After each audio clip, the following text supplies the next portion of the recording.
अपने तबस्सुम टॉकीज को जरूर कीजिए सब्सक्राइब और बेल आइकन दबाना ना भूलिएगा। आदाब, नमस्कार, सत श्री अकाल। दोस्तों, मैं khushi.govil, आपकी अपनी तबस्सुम जी का बेटा, और आप देख रहे हैं तबस्सुम टॉकीज।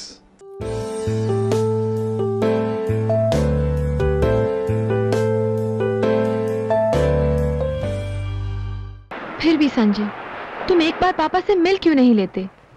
मुझे पूरा यकीन है कि तुमसे मिलने के बाद उनकी सारी शिकायतें दूर हो जाएंगी। नहीं सुमन, मैं अपनी गरीबी का मजाक नहीं उड़ाना चाहता। प्यार? सुप्रीमो, हमारे बिजनेस में रुपया ही प्यार है, और इस वक्त मुझे मूर्ति के सिवा और किसी से प्यार नहीं। तुम मेरी तरफ से भी जॉनी को एक गोली मार दो। दोस्तों, आज जिस एक्ट्रेस के बारे में मैं आपको बताने वाला हूं, वो 80s के दौर की टॉप की मॉडल थी। उसके बाद वो बॉलीवुड की टॉप की हीरोइन बनना चाहती थी। उनमें वो सारे गुण थे जो एक हीरोइन में होने चाहिए।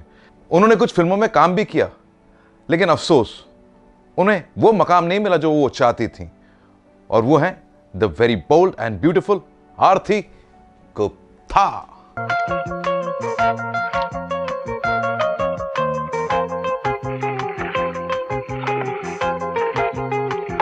संदीप, ये कहाँ चला गया? इंस्पेक्टर साहब, ऐसा लग रहा था जैसे वो किसी चीज से डरकर भाग रहे थे। कौन पीछा कर रहा था उसका? पीछा तो कोई नहीं कर रहा था। 25 मई 1964 में पैदा हुई थी आरती शिमला में। उनके पिता आर्मी में मेजर थे और उनका नाम था मेजर ज्ञान गुप्ता।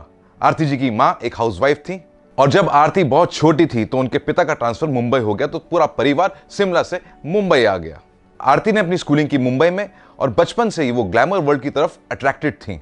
वो बहुत खूबसूरत थी, और खास तौर पे उनके बाल बहुत सुंदर थे। इसलिए सिर्फ 15 साल की उम्र में उन्हें एक एजेंसी ने कांटेक्ट किया एड के लिए, एक शैम्पू के एड के लिए 1980 में, और वो आरती ने खुशी खुशी एक्सेप्ट कर लिया। वो एड था सनसिल्क शैम्पू का। सनसिल्क ब्यूटी शैम्पू, अ गर्ल्स मोस्ट इंपॉर्टेंट कॉस्मेटिक। और ये एड इतना फेमस हुआ कि उसके बाद उन्होंने कई बड़े बड़े एड कैंपेन्स किए और बन गई इंडिया की टॉप की मॉडल।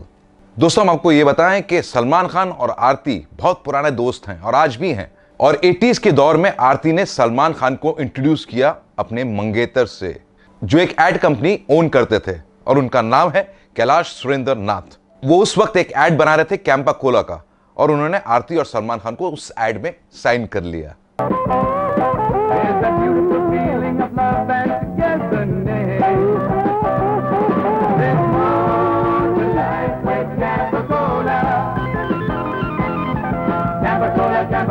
अब मॉडलिंग में कामयाब होने के बाद आरती को इंतजार था फिल्मों का।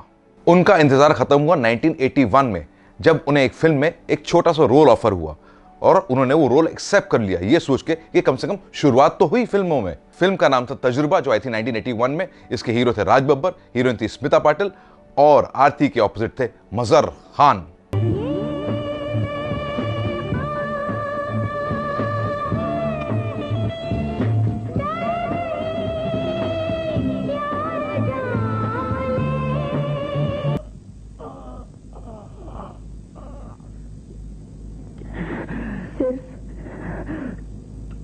एक ही रास्ता है।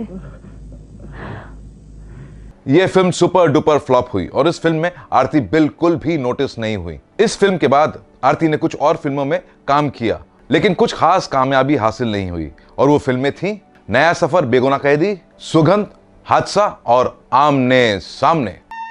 Good day sir. प्रीता, तुम? ये पंचकनी स्कूल से लेटर आया है। राजू को एडमिशन मिल गई। नेक्स्ट मंडे से स्कूल खुल रहे हैं।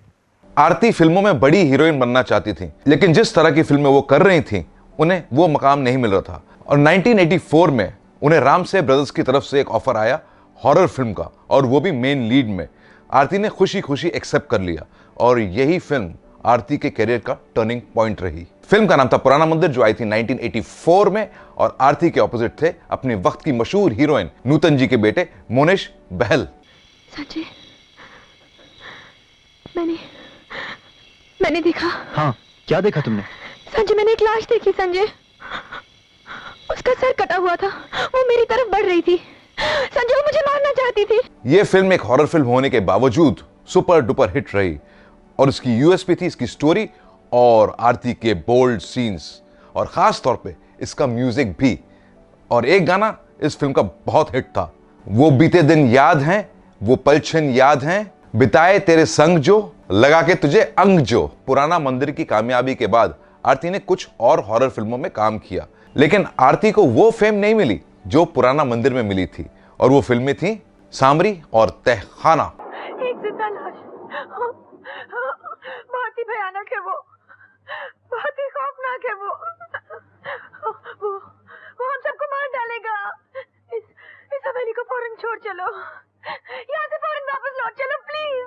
आरती ने इन फिल्मों के साथ साथ कुछ और फिल्मों में काम किया, जैसे जाबाज और जिस्म का रिश्ता, लेकिन कोई फायदा नहीं हुआ। और 1985 में उन्होंने साउथ की तरफ रुख किया और साउथ के मशहूर हीरो मोहन लाल के साथ काम किया 1985 में। എന്ത് വില കൊടുക്കാനും ആന്റി ഒരുക്കമാണ്. ഇന്നലെ ഒന്നും പറയാൻ കഴിഞ്ഞില്ല. എന്റെ അഭിനന്ദനം നേരിട്ട് അറിയിക്കാൻ വന്നതാണ്. സ്വീകരിക്കുന്നു.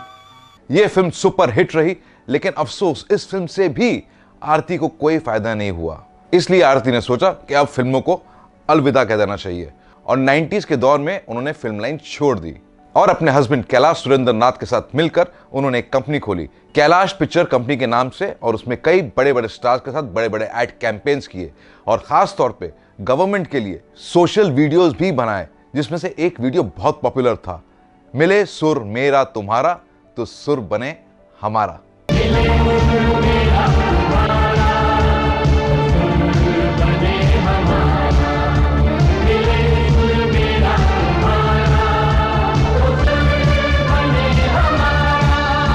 जैसा कि हम आपको बता चुके हैं कि आरती के पति का नाम है कैलाश सुरेंद्र नाथ और वो अपने वक्त के मशहूर एक्टर और सिंगर सुरेंद्र नाथ जी के बेटे हैं। जिस पुरफिजा मकाम पर बसंत की बहारें छाई रहती हूँ, उसको इतनी फुर्सत कहाँ कि चंद्र के दागदार चेहरे की तरफ नजर उठाए। कैलाश खुद भी एड वर्ल्ड की बहुत जानी मानी हस्ती हैं। आरती और कैलाश ने 1985 में शादी कर ली। उनके 2 बच्चे हैं, एक बेटा और एक बेटी। बेटे का नाम है अंगदवीर और वो भी एड वर्ल्ड से जुड़ा हुआ है, और बेटी का नाम है शीरजा और वो एक बेहतरीन ओडिसी डांसर है। आरती ने 2017 में फिल्मों में कमबैक किया और फिल्म का नाम था बाजी जिंदगी की। और 2019 में वो एक बार और नजर आई रंगीला राजा फिल्म में, लेकिन अफसोस ये दोनों फिल्में कामयाब नहीं रही। आज आरती अपने हस्बैंड के साथ मिलकर अपना प्रोडक्शन हाउस संभाल रही हैं। वो साथ ही साथ एक बहुत अच्छी सोशल वर्कर हैं। वो एक एनिमल लवर है और एनिमल वेलफेयर के लिए कई कैंपेन्स कर रही हैं।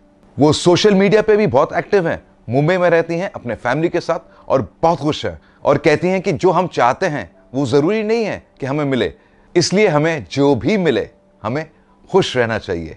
वाह! तो दोस्तों, ऐसी बातें भी मैं आपको बताता रहूंगा। आप बस देखते रहिए तबस्सुम टॉकीज, करते रहिए लाइक, शेयर और सब्सक्राइब।